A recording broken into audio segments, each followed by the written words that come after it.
The saddest love story you'll ever come across. Honestly, I hesitated to share this here, but after seeing the supportive comments on others' stories, I could really use some guidance.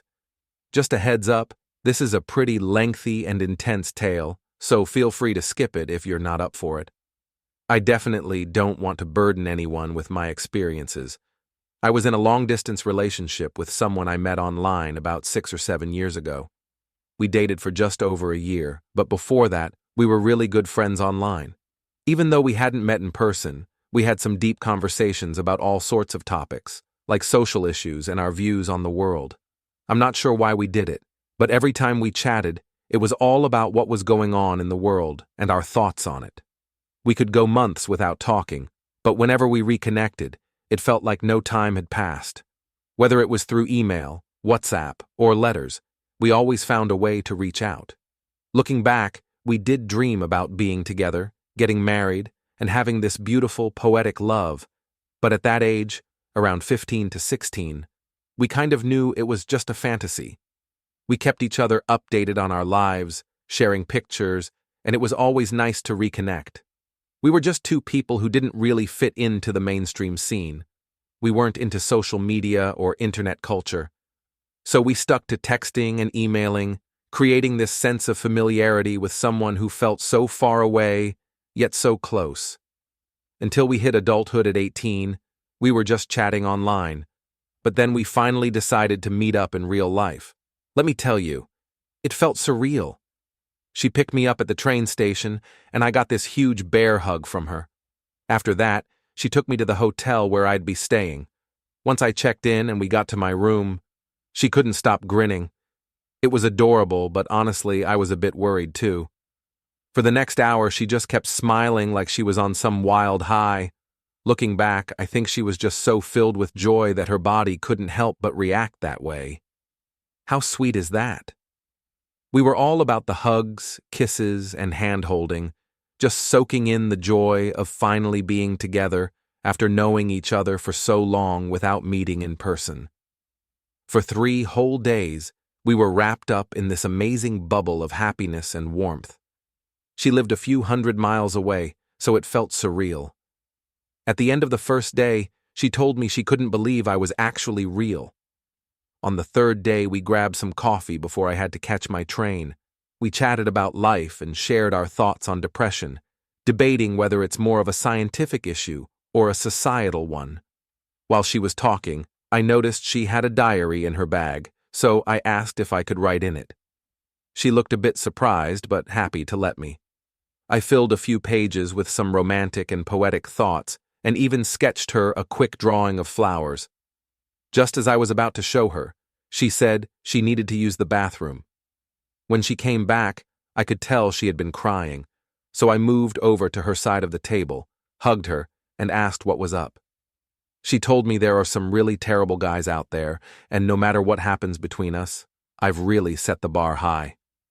That hit me hard, and while I didn't fully grasp it at the moment, I just told her I was being myself and treating her the way I care for someone special.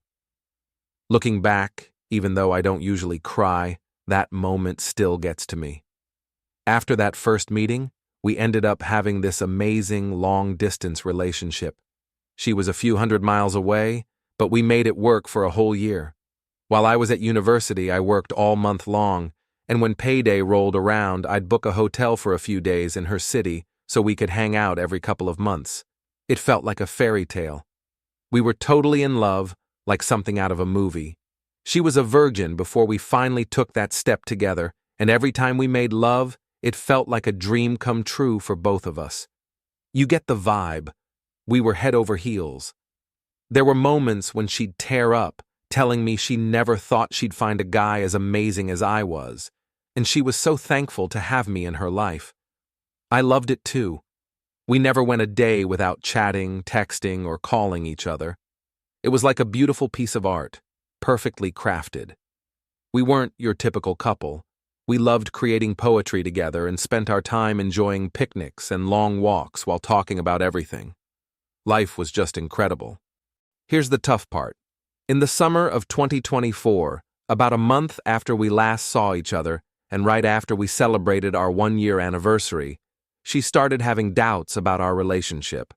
She mentioned that her feelings had changed and she wasn't feeling the same affection anymore. Since we were doing long distance, it hit me hard, but I figured the distance might be weighing on her. I told her I'd visit the following week so we could talk things over face to face. When I arrived, I was taken aback when she immediately apologized, breaking down in tears. She leaned into me, sobbing on my shoulder, and kept saying sorry. She admitted that while she was uncertain about the future, she knew for sure that she wanted me in her life right now. Over the next few days, we rekindled our love, and she kept expressing how happy she was to be with me. She was gearing up to start university in September, and we explored her options together. We eventually found a university that was quite a distance from where I was studying, but we were thrilled she got accepted. She was incredibly thankful for my support, especially since she was feeling down about her grades. When I headed back home, she texted me, expressing her gratitude for my patience and for our relationship.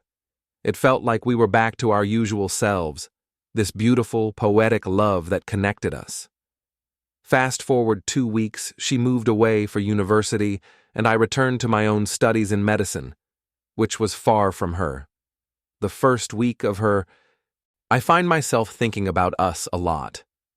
It's interesting because none of those thoughts are about anything physical. Honestly, since she broke up with me, I haven't really thought of her in that way at all. What I miss are the good times we shared, the laughter, the silly moments, and those daily calls after boxing training where I'd fill her in on how things went.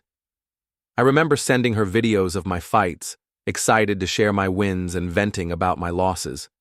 I totally get why she made her choice. She's over 300 miles away now, all the way across the country, and I'm deep into a 5-year medical program. It feels like time isn't on our side. She wants to explore life, and I wouldn't want to hold her back from that. We're still really young, and I recognize that. But we had something special. Sometimes I find myself wondering what went wrong. Why doesn't she love me anymore? Is it me? Am I just not appealing now that she's met other guys? I doubt it. She's too smart for that. But still, I can't help but ask why. I'm a boxer who's risen from tough times, and I'm on my way to becoming a doctor. You'd think that would be appealing, right? I've had plenty of chances to date others, but my heart just isn't in it. I'm torn between wanting to reach out to her and just letting her live her life and finish her degree. Should I get in touch? Maybe she's having second thoughts? Who knows?